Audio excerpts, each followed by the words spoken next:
जब भी आप किसी सोसाइटी के अंदर होते हो ना, अगर आप बोरिंग से हो बिल्कुल, साथ बैठा बंदा भी आपसे कोई इंस्पायर नहीं होगा, वो बोर हो जाएगा आपसे, तो आपकी बात सुनेगा नहीं, आपकी बात में वजन नहीं होगा। ठीक है, मैंने प्रॉपराइटर को कहा हर इंस्पेक्शन को जाके जब भी गया कि मुझे यहाँ पे एक अलहदा टेबल, अलहदा चेयर, अलहदा रजिस्टर्स, अलहदा स्टेशनरी, लॉजिस्टिक सपोर्ट और उनका नाम चाहिए कि डॉक्टर जो भी उनका है, RPH डॉक्टर ऑफ फार्मेसी का बोर्ड चाहिए, वो यहाँ पे हो।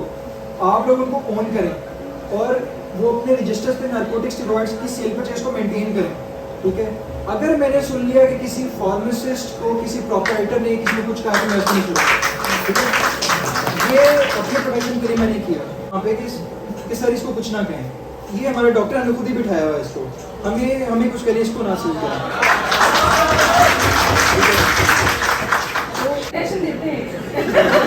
एग्जाम्स का एक्सपेक्ट करनी है, स्पेशली अपने पेरेंट्स की और टीचर्स की। आप अपने टीचर्स के बगैर कुछ भी नहीं है। ठीक है, आपको कोई कुछ चीज़ सिखाते हो, आपका उस्ताद है। आप कुछ नेगेटिव नहीं, यहाँ पे है कि you need to be better listener. ठीक है, पर्सनैलिटी की सबसे इंपॉर्टेंट बात ये है कि आप किसी को सुनो, कोई आपसे अपना मसला डिस्कस करता है तो आप उसकी बात सुनो। कोई भी ऐसा बंदा कि जिसने मुझे कुछ सिखाया, मैं उसको कभी लाइफ में भूल सकता, और आपने भी ये करना, और आपने अपनी वालदा को जाके मेरा शुक्रिया अदा करना है।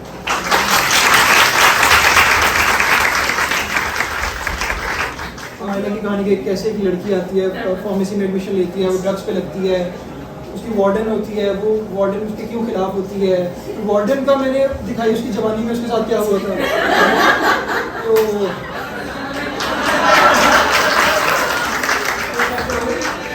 वो सीजन जो है फार्मेसी एग्जाम गाइड के नाम से चैनल है, उस पर आप देख सकते हैं। चाहते हैं कि हमारी कम से कम फीमेल्स उसमें इन्वॉल्व हों, तो आप अपनी कैटेगरी रेट कर दें जी। इसको कहते हैं ओवर प्राइसिंग, प्रॉफिटेरिंग, मुनाफाखोरी, होल्डिंग, क्या आप वहाँ पे वो रख रहे हो अपने पास, स्टॉकिंग, स्टॉक किए हुए आपने, ब्लैक मार्केटिंग।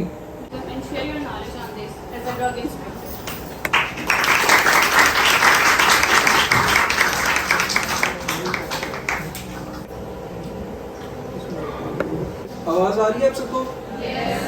अच्छा, लाइफ को बढ़ाना है एंड प्रमोट करना है हेल्थ को। ठीक है, और ऑर्गेनाइज्ड एफर्ट ऑफ सोसाइटी चाहिए, हम सबकी एफर्ट्स चाहिए उसमें। पब्लिक हेल्थ एक और definition American society hospital pharmacist की है कि what we as a society do, हम मिलके ऐसा क्या करते हैं कि एश्योर की जाए ऐसी कंडीशन जिसमें कोई भी इंडिविजुअल या कोई बंदा हेल्दी रहे। कि वैक्सीनेशन के लिए हमने जो चीज़ें की गवर्नमेंट लेवल पर, डिजीज़ जो आपके साथ चल रही है, बीमारी चल रही है, उसको मैनेज किस तरह से करना है, तो वो है डिजीज़ मैनेजमेंट। कि आप डायबिटिक पेशेंट है और उसको बता रहे हो कि आपने इस तरह से इंसुलिन लगानी है, इस तरह से आपने अपना शुगर लेवल चेक करना है, इस तरह से अपना चार्ट मेंटेन करना है, ये डाइट आपने करनी है, ये लाइफस्टाइल चेंजेस लाने हैं, तो ये आपकी डिजीज़ मैनेजमेंट है। कारण बीइंग अ फार्मासिस्ट आपको ये ज़रूर दिमाग में रखना है कि आपने पहले अपनी टारगेट ऑडियंस जो है ना आपकी, उसको देखना है कौन है, कौन सा ऐसा पार्ट ऑफ द सोसाइटी है, कौन सा ऐसा cross section of the society की जिसको आप टारगेट कर रहे हो। अपने घर पे इवन सैनिटाइजर्स भी कैसे बनाने हैं, उस वक्त इतना नहीं पता था कि सैनिटाइजर, क्योंकि सब कुछ शॉर्ट हो चुका था, ब्लैक हो चुका हुआ था। फिर हमने सैनिटाइजर्स बनाए, हमने वो AC office, DC office, CO health office, hospitals में, बैंक्स में, हर जगह पे वो डिस्ट्रीब्यूट किए अपने लेवल पे। बीइंग अ फार्मासिस्ट वो मेरा काम नहीं था, मुझे पे इतनी मिल रही थी कि मैं सिर्फ हॉस्पिटल के मामला को देखूँ। लेकिन अगर आपको एजुकेशन नहीं है तो हो सकता है कि वो कोई और मेडिसिन यूज़ करे जो उसके लिए इफेक्टिव ही नहीं है, उसकी वजह से उससे रेजिस्टेंस आ जाए और उसके साइड इफेक्ट से फर्दर उसकी जो डिजीज़ है वो ज़्यादा ख़राब हो जाए। तो आपको ये एक मैनेज करना है, मेजरिंग द आउटकम, और उसके बाद आपने अपनी जो सारी एफर्ट आपने किसी बंदे पे लगाई है उसको मेजर करना है कि इसका आउटकम क्या आ रहा है, क्या उसमें कोई मॉडिफिकेशन की ज़रूरत है या नहीं है, और ट्रैक करना मॉनिटरिंग सिस्टम है। जैसे कोविड-19 एग्जाम्पल देता हूँ, इतना अच्छा हम लोगों ने एक मॉनिटरिंग सिस्टम बनाया कि चुगताई लैब, शौकत खानम लैब और गवर्नमेंट की लैब जो THQ DHQ में, वहाँ पे हम सैम्पलिंग कर रहे थे खुद। तो कोई भी इस तरह का आता था पेशेंट जो खांस रहा है या कोई फ्लू है किसी को, तो इवन डॉक्टर भी उसके पास नहीं जा रहे थे। हम लोग क्या करते थे कि हम लोग उसके साइंस एंड सिम्टम्स नोट करते थे, फिर पूछते थे आप कहाँ से आए हैं, कहाँ पे रुके, स्टे कहाँ पे किया, फिर उन सारे लोगों को रब्ता करते थे, फिर उनकी टेस्टिंग करवाते थे। और अगर टेस्टिंग में वो चीज़ आ गई है कि उनको कोविड-19 है, तो एक पोर्टल बना दिया गवर्नमेंट ने पूरे पाकिस्तान में कि वो automatically with in few hours वो टेस्ट कंप्लीट हो जाएगा एक दिन के अंदर, और उसका आपका नाम उस पर रेड हो जाएगा। रेड का मतलब ये कि आपको कोविड-19 है, और तब तक वो ग्रीन नहीं होगा, यानी कि वो ठीक नहीं होगा, तब तक आपको उठा के ले जाएंगे और कैद कर देंगे क्वारंटाइन में, जब तक कि आपकी 2 रिपोर्ट्स नॉर्मल नहीं आ जाएंगी, नेगेटिव नहीं हो जाएंगी। तो आपको फिर वो टाइम अपना लेके 2 रिपोर्ट्स और करवाने थे, और उसके बाद आपका मॉनिटर करता था वो पूरा सिस्टम और ट्रैक करता था, और हम ट्रेस भी करते थे कि वो बंदा कहाँ से आया, तो उन लोगों तक भी रब्ता करते कि उनको सिम्टम्स ना आए। इस तरह से हमने अपने लोगों को बचाया अपना कोविड-19 में। Chronic disorders commonly manage through disease management programmes. Examples हैं कुछ, डायबिटीज़ मेलाइटिस है, इसको मैनेज करते हैं, CHF है, COPD है, पल्मोनरी जो आपकी डिजीज है क्रॉनिक, कोरोनरी आर्टरी डिजीज़ है, ठीक है, इसको मैनेज करते हैं लाइफ लॉन्ग। फिर एजमा है, किसी को है तो उसको इनहेलर देना है, क्या करना है उसने, उसको सारी चीज़ें हैं। हाइपरटेंशन को मैनेज करते हैं लाइफ लॉन्ग पे। बिहेवियर क्या है, बिहेवियर क्या होता है, इसका मेरा अगला पोर्शन है, तो मैं इसको थोड़ा सा लिंक करूँगा। बिहेवियर कई होते हैं, गुड होता है, बैड होता है। ये बिहेवियर क्या होगा, गुड होगा, बैड होगा। बहुत ही स्किनी है और वो कहता है कि नहीं मैं हेल्दी हूँ, ठीक है, अब अगर वो बिलीव ही नहीं कर रहा तो उसका बिहेवियर भी हेल्दी नहीं है, ठीक है, तो अपनी आगे जाके कुछ डिजीज़ होती है, कोई मसला तो कैसे मैनेज करेगा। Health behaviour are influenced by the social, cultural and physical environment, जो आपके आसपास के दोस्त हैं। मतलब कोई अगर आप में से बहुत पतली दोस्त है, दूसरी दोस्त उसको फील करवाती रहे कि तुम तो पतली हो, तुम बीमार हो, तुम स्किनी हो, तुम ये हो, ठीक है। तो ये बड़ी चीज़ें एक्सटर्नल फैक्टर्स भी इन्फ्लुएंस करती हैं, लेकिन आपकी अपनी अंडरस्टैंडिंग होनी चाहिए कि क्या आप फील करते हो कि आप हेल्दी हो या नहीं हेल्दी, ठीक है। कई लोग जो होते हैं वो चढ़ते हुए सांस उनको चढ़ जाता है, ट्रैकिंग कर रहे हैं, हाइकिंग कर रहे हैं, कई लोगों को नहीं होता, उन्होंने अपना स्टेमिना इतना बिल्ड किया होता है, ठीक है। तो ये आप पे डिपेंड करता है कि अपनी मॉडिफिकेशन लाइफ में कैसे जाते हो। ये मैटर नहीं करता कि आप दिखने में कैसे हो, ये मैटर करता है ओवरऑल आपने अपने आप को किस तरह से मेंटेन किया कि आपका स्टेमिना, आप थकते नहीं। पर्सनैलिटी, अब बात करते हैं इसके आपने अपनी पर्सनैलिटी को कैसे इम्प्रूव करना है, एक हेल्थ केयर प्रोफेशन के तौर पे भी और एक नॉर्मल इंडिविजुअल जो है सोसाइटी के उसके तौर पे भी। इस तरह की चीज़ें आपने देखी होते हैं आसपास, ठीक है। मतलब आमतौर पे ये होता है कि लड़कियां बताती कहती किसी को बताना जेंट्स भी करते हैं, not only ladies। हाँ, जेंट्स भी करते हैं आजकल, ये ज़्यादा ट्रेंड इधर को चला गया, ठीक है। लेकिन चूंकि यहाँ पे क्राउड ज़्यादा है, इसलिए मैंने फिर न्यूज़ को बनाया था पोर्ट्रेट करके। अच्छा, बी अ बेटर लिसनर, ठीक है। यहाँ पे कुछ नेगेटिव नहीं, यहाँ पे ये कि you need to be better listener, ठीक है। पर्सनैलिटी की सबसे इम्पोर्टेंट बात ये है कि आप किसी को सुनो, कोई आपसे अपना मसला डिस्कस करता है तो आप उसकी बात सुनो कि सर इसको कुछ ना कहें। ये हमारा डॉक्टर ने खुद ही बिठाया हुआ है इसको, हमें कुछ करें, इसको ना सीख करें। तो क्यों, क्योंकि वो डॉक्टर क्या करता है, बैग उठा के किसी के भी घर चला रहा है, टीका लगा के आ जाता है, ठीक है, कहीं पे भी चला रहेगा वो, और वो फैसिलिटी आपको नहीं मिलेगी अदरवाइज। रात को किसी भी दूर दराज गाँव में कोई RSC BHU भी दूर होते हैं कई बार। रीड मोर, आप पढ़ा ज़्यादा करें, सिर्फ अपनी थ्योरेटिकल जो बुक्स वगैरह है वो नहीं, उसके अलावा भी पढ़ें, सोशल मीडिया पे पढ़ें, ठीक है, आप ब्लॉग्स पढ़ें, आप आर्टिकल्स पढ़ें, ठीक है, आप बुक्स पढ़ें, ठीक है। सिर्फ वो मतलब स्टोरीज वगैरह नहीं, इंस्पिरेशनल चीज़ें पढ़ें, मोटिवेशनल पढ़ें, जो आपकी पर्सनैलिटी को बनाने में, ग्रूम करने में मदद करें। Try to see the humorous side of life, ठीक है। अब ये बड़े इंपॉर्टेंट है, जिसमें बहुत एम्फोसाइज करता हूँ, ठीक है। आपने भी अंदाज़ा लगाया होगा कि जब भी आप किसी सोसाइटी के अंदर होते हो ना, अगर आप बोरिंग से हो, बिल्कुल साथ बैठा बंदा भी आपसे कोई इंस्पायर नहीं होगा, वो बोर हो जाएगा आपसे, तो आपकी बात सुनेगा नहीं, आपकी बात में वजन नहीं होगा, ठीक है। कंट्रोलर, चीफ ड्रग कंट्रोलर, जब हम लोग फील्ड में है तो हॉस्पिटल से हमें रेड करना नहीं आता था कि हमें रेड कैसे करना है। फिर उसमें नए मसले आ रहे थे, कभी कोई ब्लैकमेलर आ गया, कभी कोई मीडिया आ गया, कभी कोई पैसों के लिफाफे लेके आ गया, कोई इस तरह की चीज़ें आ गई कि सर साइड पे आ जाएं, ठीक है। तो आपने क्या करना है, जब आप नए नए लोगों से मिलते हो, आप बड़ी चीज़ें सीखते हो। फिर फील्ड में वो चीज़ें सीखी, अपने सीनियर से सीखी, उस बंदे से भी सीखी जो हमें ब्लैकमेल कर रहा था, उस मीडिया वाले से भी सीखी जो इनडायरेक्टली ब्लैकमेल कर रहा था, ठीक है। अपने सीनियर से, अपने जूनियर से भी सीखी। एक बात मैं यहाँ पे बता दूँ, आप लोग भी सीनियर्स होंगे, आपके जूनियर्स आएंगे। हम जब नए लोग, मैंने अपनी यूनिवर्सिटी के टाइम पे एक टीम बनाई जिसका नाम है एग्जाम्स का। जब आप ये सारी चीज़ें करेंगे तो आपके ऊपर खुद ही एक मॉरल बर्डन आ जाता है कि मैं ये सारी चीज़ें करता हूँ, मेरा टीचर मुझे देखता है ये सब करता है, तो ये एग्जाम्स में क्या करेगा। वही सोच के साथ में मैं पढ़ा करता था और फिर वो पास होता था और मैं कहता था ये इक्विलिब्रियम जो मेंटेन करना है। ये अगर आपने पहले सेमेस्टर से कर लिया तो आपका जीपीए मेंटेन हो जाएगा, अगले सेमेस्टर से आपका सीजीपीए मेंटेन हो जाएगा, बाद में जाके अगर थोड़े बहुत कम भी आते हैं तो आपका ओवरऑल सीजीपीए मेंटेन रहेगा, ठीक है। ये ट्रिक आपने याद रखी है। ट्रीट एवरीवन विद रिस्पेक्ट, हर एक की रिस्पेक्ट करनी है, स्पेशली अपने पेरेंट्स की और टीचर्स की। आप अपने टीचर्स के बगैर कुछ भी नहीं है, ठीक है। आपको कोई भी कोई कुछ चीज़ सिखाते वो आपका उस्ताद है, आपने उसकी इज्जत करनी है। हम जब हॉस्पिटल में जाते थे, जब मैं पहली बार मेरी अपॉइंटमेंट हॉस्पिटल में बैठा तो मेन स्टोर है, उसकी डिस्पेंसरी है, फार्मेसी है, इंडोर स्टोर है, उसके इंडेंट्स क्या होते हैं, सप्लाई कैसे करनी है, आपने परचेजिंग कैसे करनी है, टेक्निकल इवैल्यूएशन कमेटी क्या होती है, करोड़ों के ऊपर आपने पूरे डिस्ट्रिक्ट की परचेज करनी है, कैसे करनी है। ये मैंने अपने जो जूनियर्स थे, इवन जो डिस्पेंसर्स थे हमारी, उनसे सीखा और उन्होंने टेक्निकलिटीज़ बताई। तो आपने उनकी जो एक्सपीरियंस है, उनका जो स्टेचर है, उनका जो रुतबा है, एज है, उस सब की रिस्पेक्ट करनी है आपने। अपने टीचर्स, एस्पायरिंग कैंडिडेट्स, उनको तैयार किया, वो लोग पास हुए, ड्रग इंस्पेक्टर अपॉइंट हुए, हॉस्पिटल फार्मासिस्ट अपॉइंट हुए, क्लिनिकल फार्मासिस्ट हुए। बलूचिस्तान पब्लिक सर्विस कमीशन के जो लोग हैं उनको तैयारी करवाई, वो अपॉइंट हुए और अब उनको दोबारा से साल उनको तैयारी करवा रहा हूँ। जो सिंध है, सिंध के लोगों को तैयारी करवाई। पंजाब के अभी पिछला बैच 114 का निकला, उनको तैयारी करवाई, 114 लोग पास हुए, वो अभी इस वक्त क्लिनिकल फार्मासिस्ट, हॉस्पिटल फार्मासिस्ट और ड्रग इंस्पेक्टर है, ठीक है। ये कलेक्टिव एफर्ट से होता है, ठीक है। मुझे सब कुछ याद करना चाहता हूँ कि मेरी जब पहली पोस्टिंग हुई थी तो वो वहाँ पे काम कर रही थी मेरे साथ, ठीक है। और मैं अकेला वहाँ पे पहली बार, नहीं कभी हॉस्टल नहीं रहा था, कभी कहीं, और मैं अकेला वहाँ पे गया, ठीक है। मेरी पोस्टिंग हुई वहाँ पे, मैंने शुरू किया हॉस्पिटल में काम, चीज़ें सीखी। इनकी वालदा से मैंने बहुत लर्निंग ली।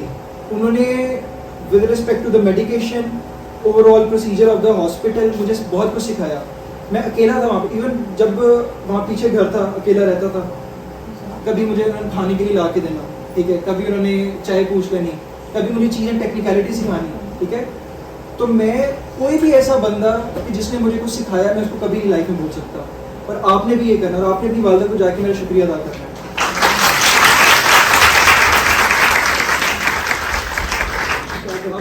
हमारे पास पावर्स हैं जो आपको बताया कि हम किसी भी प्रेमिसेस को इंस्पेक्ट कर सकते हैं जहाँ ड्रग मैन्युफैक्चर हो रही है, सेल हो रही है, स्टॉकिंग हो रही है, एग्जिबिटिंग फॉर सेल हो रही है या डिस्ट्रीब्यूशन हो रही है।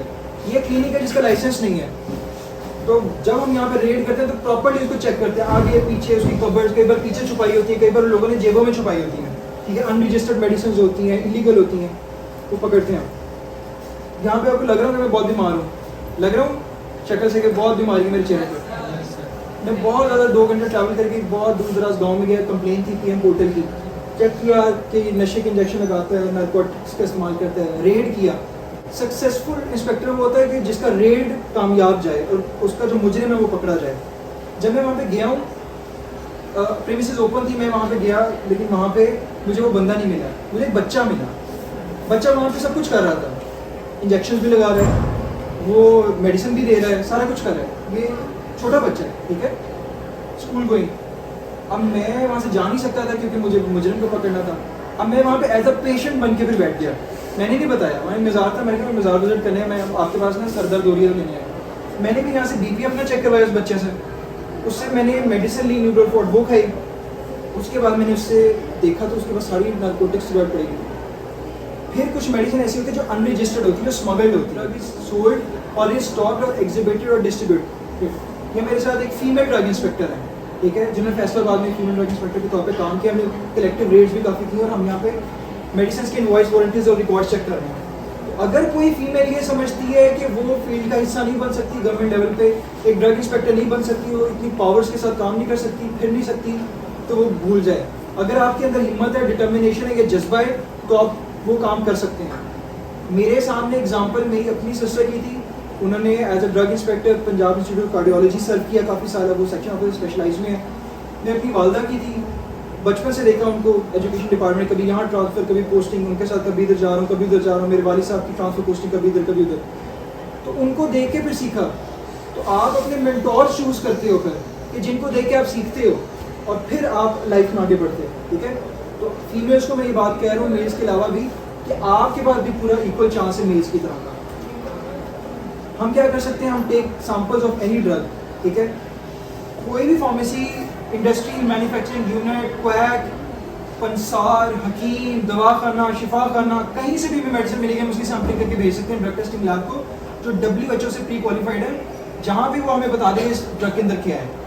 कई बार ये होता है कि एक इंजेक्शन मैंने ग्रेड किया, इंजेक्शन पकड़े बहुत दूर बॉर्डर एरिया से कसूर के पास, और उसको जब डिटेल भेजा तो एक एम्प्यूल था 2 ml का, और उसके अंदर क्या क्या निकला, उसके अंदर डेक्स्ट्रोमेथॉर्फन, क्लोरफेनारामीन मैलिएट, ठीक है, डेक्सामेथासोन, उसके बाद मॉर्फिन, सूडोमॉर्फिन, उसके डेरिवेटिव, उसका मिला के कॉकटेल बनाया हुआ था, जो 20-40 रुपए का एक इंजेक्शन फार्मेसीज पे आता था, एक पेडलर आता था जो नशे सप्लाई करता था, और वो आगे से 120 रुपए के नशेइयों को बेचते थे पैकेज के साथ, के सिरिंज फ्री साथ, ठीक है, और वो लगाते थे, अम्बात भी वहाँ पे, और लोग लग गए, बेचने वाले भी उस नशे पे लग गए, और वो एक पहला, और उसको पकड़ा। जब एक केस किसी पे मैंने बना लिया तो उसकी इन्वेस्टिगेशन करना है, उसका IO इन्वेस्टिगेशन ऑफिसर में है, उस इन्वेस्टिगेशन में मैं किसी को भी बुला सकता हूँ अपने पास, अपने ऑफिस में, कि मुझे ये बताओ कि तुम इसमें किस तरह से इन्वॉल्व हो, तुम अपना एफिडेविट दो, तुम अपना रिप्लाई दो, और उसके बाद मैं नॉमिनेट करूँगा कि ये मुलजिम है, और उसको अदालत भेजूंगा, जिसको जाके जुर्माने लाखों में, हज़ारों में, करोड़ों में, सालों में उनको कैद होगी, ठीक है। तो डिपेंड करता है नेचर ऑफ क्राइम के ऊपर। Seize such drug and all materials use in a manufacture, अगर कोई ऐसी चीज़ किसी मैन्युफैक्चरिंग में यूज़ हो रही है, वो पड़ी हुई है, हम उसको भी सीज कर सकते हैं। स्टोर चला रही हो, आपके पास लाइसेंस नहीं है मैन्युफैक्चरिंग का, ड्रग मैन्युफैक्चरिंग लाइसेंस, लेकिन आप मैन्युफैक्चरिंग कर रहे हो, ऐसी किसी भी जगह को आप क्या कर सकते हो, सील कर सकते हो। फॉरबिड, रोक सकते हो for a reasonable time to things likely to be used in evidence of commission of a crime. मतलब फॉर एग्जांपल मैं इतने हॉल जितनी है, बहुत बड़ी एक इंडस्ट्री है, समझने उसको उधर गया, इतना ज़्यादा वहाँ पे मुझे चीज़ें बरामद हो गई कि मैं उसको कैरी नहीं कर सकता, और एज अ केस प्रॉपर्टी अदालत तो नहीं लेके जा सकता। तो मेरे पास फिर डिफरेंट फॉर्म्स होते हैं, जो आप अपने 5th ईयर में फॉरेंसिक में पढ़ेंगे, पंजाब ड्रग रूल्स 2007 के अंदर, उस पर मैं उसका नाम लिखूंगा मुजरिम का, और लिख दूंगा कि ये तुमने इतने टाइम तक के लिए ये चीज़ें यहाँ से हिलानी नहीं है, और चीज़ें मेंशन कर दूंगा कि इतने कार्टन इसके, इतने इसके, और वो एज अ केस प्रॉपर्टी वहाँ पे हो जाएगी, उसको सील करके मैं चला जाऊँगा, ठीक है। तो उसको रोक सकते हैं। अब आ जाते हैं role of the pharmacist as a public health custodian with examples को, ठीक है। ये लास्ट इम्पैक्टफुल नहीं हो, आपकी पर्सनैलिटी में वो इम्पैक्ट है ही नहीं, तो आप पेशेंट को कैसे इंस्पायर करोगे, ठीक है। आपके पास एबिलिटी होनी चाहिए, आपके पास ट्रेनिंग होनी चाहिए, प्रॉपर ट्रेनिंग जो आप सीखोगे। कई बार मैंने ऐसे लोगों को भी देखा जिनकी जॉब्स होगी और वो जाके सिर्फ स्टोर में जाके बैठते हैं, उन्हें एक्स्ट्रा काम नहीं किया, उनका सिर्फ ये था कि आपके पास ऑर्डर आ रहा है, आपने साइन करने हैं और इशू कर देने कि मेडिसिन जाए और पब्लिक को लगती जाए। नहीं देख रहे कि वहाँ पे जाके पब्लिक को क्या वो चीज़ लग रही है नहीं लग रही, जो गवर्नमेंट खरीद रही है वो क्या मटीरियल खरीद रही है, उसकी सैम्पलिंग करनी है नहीं करनी। कोविड-19 के चैलेंज को बताता हूँ, हमने क्या किया, जब नया नया कोविड-19 आया, फोकल पर्सन बना अपने हॉस्पिटल का, डॉक्टर्स डर रहे थे किसी पेशेंट की इधर पास तक आने, तो खांसता था तो लोग डर के भाग जाते थे वहाँ पे लिटरली। जब फोकल पर्सन बनाया तो हमें चीफ मिनिस्टर सेल के अंदर उन्होंने ऐड किया, डेली हम डिप्टी कमिश्नर ऑफिस जा रहे थे और लाइव चीफ मिनिस्टर और सेक्रेटरी हेल्थ पंजाब से जूम के ऊपर हम बात कर रहे ना, कैसे था, ये बहुत बड़ा चैलेंज आ गया, ठीक है। मैनेजमेंट है ना एक चीज़ की, कैपेसिटी ऑफ हॉस्पिटल्स नहीं थी कि हॉस्पिटल पहले इतना ओवर बर्डन है गवर्नमेंट के, तो उधर इतने ज़्यादा कोविड के पेशेंट कैसे लाए जाएँ और रखे जाएँ और बाकी भी इन्फेक्ट हो जाएंगे फिर लोगों से। बहुत सारे और चैलेंजेस थे। अब क्या हुआ फिर, सबसे पहले जैसे मेरे हॉस्पिटल की एग्जांपल दी, हमारी MS ने एक फोकल पर्सन हमें बना दिया, मुझे बना दिया वहाँ पे कि आपने डील करना है, डाटा इकट्ठा करना है, उन लोगों से मिलना है जो इवन खांस में छींक रहे होंगे अपनी परवाह किए बगैर, मास्क लगाएं, जो मर्जी करें। हमने वो किया। डॉक्टर नहीं जाते थे हिस्ट्री लेने, हम हिस्ट्री लेते थे बीइंग अ फार्मासिस्ट, और उसको आगे हम मीटिंग में बताते थे, ठीक है। और ये रिपोर्ट कर रहे थे हम CM का जो ग्रुप है ऑफिशियल व्हाट्सएप पे, उस पर डेली रिपोर्टिंग हो रही थी हमारी। ये THQ की हॉस्पिटल की बैक पे जहाँ मैं रहता था, ठीक है, कोई एक घर था, ठीक है, और उस घर में अकेला मैं रहता था। मुझे जब शुरू फेज़ में, जब आपको पता होगा कि इतनी ज़्यादा कि सड़कें बंद थी, आर्मी सड़कों पे थी, आर्मी से भी हम कोऑर्डिनेट करते, आर्मी सड़कों पे थी, और मुझे कोविड हो गया। उस टाइम पे कोविड हो गया, क्योंकि मैं इंटरेक्शन कर रहा था सबके साथ, ठीक है। और मुझे रात को 2 बजे मेरी रिपोर्ट आई, और इतना अच्छा सिस्टम बन चुका था गवर्नमेंट का कि वो आपका नाम रेड हो जाता था, मैं आता था पोर्टल पे, और सुबह 8 बजे मुझे 11 22 मुझे उठाने आई हुई थी कि आप उठे, हम चले क्वारंटाइन के अंदर और वहाँ पे शिफ्ट हूँ, और तब तक आप नहीं निकल सकते। एक मैं जो कोविड को डील कर रहा था तहसील में, मुझे उठा के लेने के लिए वो आ गया था, ठीक है। और मैं फिर गया प्रोटोकॉल्स को फॉलो हॉस्पिटल को और बाकी बाहर लोगों को तकसीम की और दिखाया कि ये फार्मासिस्ट काम कर रहे हैं, पोर्ट्रे कर रहे हैं। ये याद रखें कि जो दिखता है वो बिकता है, ठीक है। अगर आप अच्छा काम कर रहे हो लेकिन वो आपकी चार दीवारी के अंदर है, वो लोगों को दुनिया को पता ही नहीं है, तो आप वो 4 लोगों को इंस्पायर कर लोगे जिनमें से एक बंदा आपको फॉलो कर लेगा। लेकिन जब आप लाखों करोड़ों लोगों तक अपनी अच्छी चीज़ को पहुंचाते हो किसी भी चैनल के थ्रू, आपके बहुत मीडियम्स हैं, तो उसमें से 1000 या 100 कुछ लोग इंस्पायर होंगे ना, कुछ लोग आपको एज एन इंस्पिरेशन लेके आपको रेप्लिकेट करेंगे, उसमें से कुछ लोग कामयाब हो जाएंगे और वो फिर आपकी चीज़ को कैरी करेंगे और वो एक चेन रिएक्शन बन जाएगा और उसके बाद आप ओवरऑल कम्युनिटी ऊपर चले जाओगे। तो एज अ फार्मासिस्ट कम्युनिटी हम लोगों को इस तरह से ऊपर जाना है। इसी तरह से ये जो है 18,000 में हमारे फार्मासिस्ट वो मास्क वगैरह तकसीम कर रहे हैं। हमारा डायरेक्टोरेट ऑफ ड्रग कंट्रोल है, पूरा बना हुआ है यहाँ लाहौर के अंदर, ठीक है। चीफ ड्रग कंट्रोलर पंजाब उसको हेड करते हैं, नीचे उनके drug controller, deputy drug controller, drug inspector पूरे पंजाब में है। हर तहसील के ऊपर एक ड्रग इंस्पेक्टर है, मतलब मैं हूँ तो मेरे पास पूरी तहसील चुनिया है। आपने सुना होगा जहाँ छांगा मांगर वो एरिया है, वो सारा एरिया मेरे पास है, वहाँ से लेकर कसूर के अंदर तक। और एक वक्त में मैंने पूरे कसूर और चुनिया दोनों तहसील एडिशन 4 में काम किया, ठीक है। बहुत वास्ट एरिया होता है और आपकी मेहनत होती है दिन से रात आपने काम करना है, ठीक है। 2 ऑप्शंस आपके पास होती है जब आपको कोई बड़ी अपॉर्चुनिटी या पावर मिलती है कि आइदर टू गिव अप या फिर आप उसको चैलेंज एक्सेप्ट करो और अपने आप को मनवा लो, ठीक है। तो वो चैलेंज होता है या बाकी चैलेंजेस हैं खवातीन के लिए। मैंने प्रॉपराइटर को कहा हर इंस्पेक्शन पे जाके जब भी गया कि मुझे यहाँ पे एक अलहदा टेबल, अलहदा चेयर, अलहदा रजिस्टर्स, अलहदा स्टेशनरी, लॉजिस्टिक सपोर्ट और उनका नाम चाहिए कि डॉक्टर जो भी उनका है RPH डॉक्टर ऑफ फार्मेसी का बोर्ड चाहिए, वो यहाँ पे हो। आप लोग उनको ऑन करें और वो अपने रजिस्टर्स पे नारकोटिक स्टेरॉइड्स की सेल परचेज को मेंटेन करें, ठीक है। अगर मैंने सुन लिया कि किसी फार्मासिस्ट को किसी प्रॉपराइटर ने किसी ने कुछ कहा तो मैं उसको नहीं सुना, ठीक है।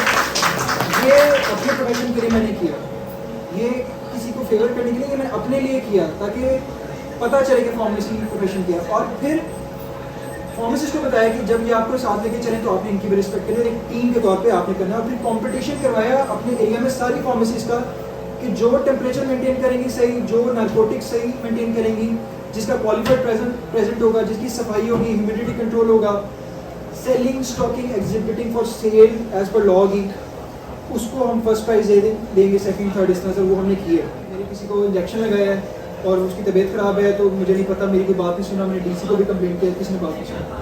अब पेट्रोल छिड़क लिया, एक सेंसिटिव इशू है, मीडिया पे भी हाईलाइट हो सकता है। मैंने उसकी टीम अपनी बनाई, उसी वक्त उस बंदे का तुम पहुँचो पीछे और हम लेके उधर रेड किया। हमने जब रेड किया उस जगह पर पहुँचे हैं, उसको हम सील करने लगे हैं, जिसको सील करने लगे हैं जिसकी कंप्लेंट थी, उस बंदे ने भी अपने ऊपर पेट्रोल छिड़क लिया कि आप मुझे सील क्यों कर रहे हैं, मैंने नहीं करने दी, मैं पेट्रोल छिड़क लूँगा। मेरे पीछे 500-600 बंदा, इससे बड़ा क्राउड हो चुका था, मीडिया के सारे कैमराज वहाँ पे हैं और वो पेट्रोल छिड़क रहा और सिर्फ मैं खड़ा, सब लोग पीछे हो गए और मैंने कहा कि ये तो बड़ी बेइज्जती की बात है, 2 कदम आगे हो गया मैं, ठीक है। खैर उसने लाइटर अपने हाथ में था, ट्रस्ट इश्यूज थे कि कोई और आग ना लगा दे, तो खैर उसको टैकल किया, उसका शटर डाउन करवाया। मीडिया चूँकि देखता है तो अब आप पे नाम ना आए कि जुल्म हो गया किसी आम पब्लिक के साथ, एक बड़ा जालिम इंस्पेक्टर आ गया। अब मैंने मीडिया को भी टैकल करना, उस बंदे को भी टैकल किया। कैसे किया? मैंने ऊंची आवाज़ में अपने जो नायका से कहा कि मुझे कंप्लेंट ला के दो। कंप्लेंट मैंने सामने मीडिया के दिखा के उसको पढ़ के सुनाई कि ये फलां टीका लगाया, ये है, आपकी पिक्चर का एविडेंस ये है, ताकि मीडिया को क्लैरिफाई हो जाए इनडायरेक्टली कि ये जुल्म नहीं है। फिर उस बंदे को हमने ये कहा कि आपको हम सील नहीं कर रहे, हम शटर डाउन कर रहे हैं, आप आए और अपना स्टांस दें, एफिडेविट दें और हम उसको इन्वेस्टिगेशन कैसे बनाएंगे। और वही लोग जो उस वक्त ब्लैकमेल कर रहे थे, उन्होंने वहाँ पे नारे लगाने शुरू कर दिए कि ड्रग इंस्पेक्टर जिंदाबाद जिंदाबाद, ठीक है। तो करोड़ों अरबों की होती है, यानी कि पूरे अगर एक कसूर है तो उसके अंदर hundreds of BHOs, basic health unit है गाँव में, RSCs हैं, रूरल हेल्थ सेंटर्स हैं गाँव में, उसके बाद THK हॉस्पिटल हर तहसील पे, DHK hospital district headquarter hospital हर तहसील। उधर जो मेडिसिन आती है उसको हमने खरीदने के पूरे होते हैं कि मेरे पास बिडिंग आएगी, लोग आएंगे, अपना प्राइस देंगे, मैंने उनको पास करना है, फिल करना है, उनकी स्कीम होती है। वो नॉलेज किसके पास है? फार्मासिस्ट के पास है। बहुत टेक्निकल सब्जेक्ट है ये वाला, ठीक है। इसमें पेपर और रूल्स हैं प्रोक्योरमेंट के, वो पढ़ने पड़ते हैं, बाकी सारी चीज़ें। और ये सबसे अच्छा पंजाब में जो करता है वो फार्मासिस्ट कर सकता है, अगर वो करना चाहे तो ये आप लोग कर सकते हैं।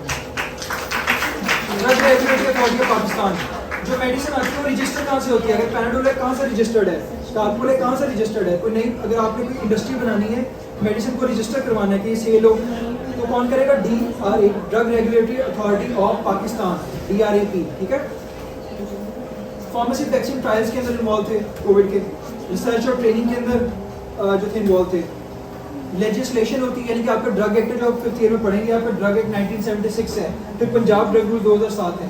इसके अंदर लेजिस्लेशन में हम लोग अपना बताते हैं कि हमें ये हो, तो डिपार्टमेंट फिर का भी वो भेजता है आपकी असम्बली में फिर वो बिल के तौर पे जाता है, फिर वो पास होता है, और फिर जब पास होता है तो वो कानून बन जाता है, और जब कानून बन जाता है तो फिर उसके रूल्स बन जाते हैं, और उसकी इम्प्लीमेंटेशन करना एक ड्रग इंस्पेक्टर का काम है। तो ड्रग इंस्पेक्टर क्या करता है?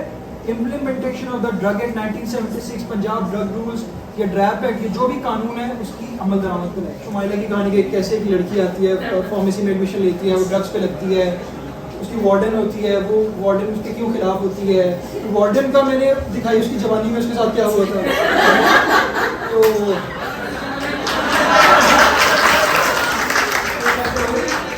वो सीजन जो है फार्मेसी एग्जाम गाइड के नाम से चैनल है, उस पर आप देख सकते हैं 4 एपिसोड का।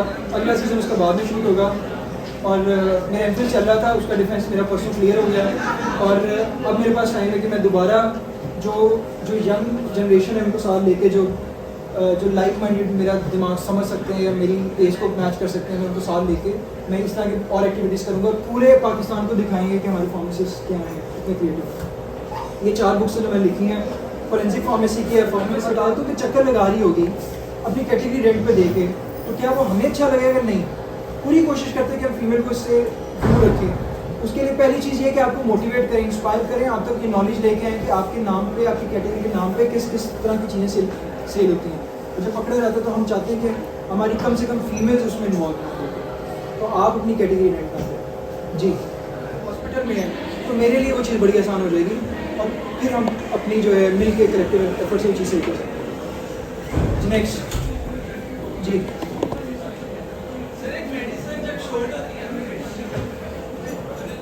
मेडिसिन मार्केट में शॉर्ट होती है जी उसकी प्राइस ऊपर जाती है या नीचे से बढ़ेगी?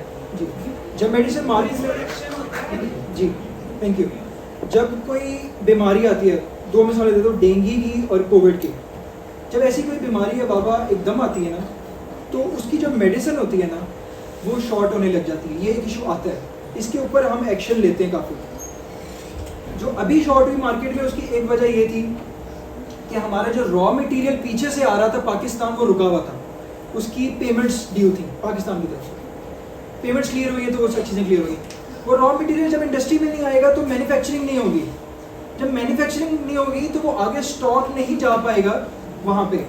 जब स्टॉक नहीं जाता तो मार्केट के अंदर स्कार्सिटी ऑफ मेडिसिन हो जाती है, कमी हो जाती है। जब कमी हो जाती है तो वो चीज़ें नायाब हो जाती हैं। जब वो चीज़ें नायाब हो जाती हैं तो जिसके पास होती है वो समझते हैं कि तो बहुत कीमती असासा है मेरा, इसको मैं बढ़ा के बेचूंगा तो जो पेशेंट आएगा वो ये समझेगा कि ये अच्छी फार्मेसी के इसके पास ये चीज़ है, तो वो उसको ओवर प्राइस भी करता है और देता भी है एहसान देके, यार मैं तुम्हें दे रहा हूँ, पता नहीं मैंने कैसे अरेंज किया है। इसको कहते हैं ओवर प्राइसिंग, प्रॉफिटेरिंग, मुनाफाखोरी, होल्डिंग, क्या आप वहाँ पे वो रख रहे हो अपने पास, स्टॉकिंग, स्टॉक किए हुए आपने, ब्लैक मार्केटिंग, ठीक है। तो ये सारी चीज़ें कहलाती हैं। उसके ऊपर हम क्या करते हैं कि जब हमें पता चलता है, तो हम जैसे मैं आपको बताया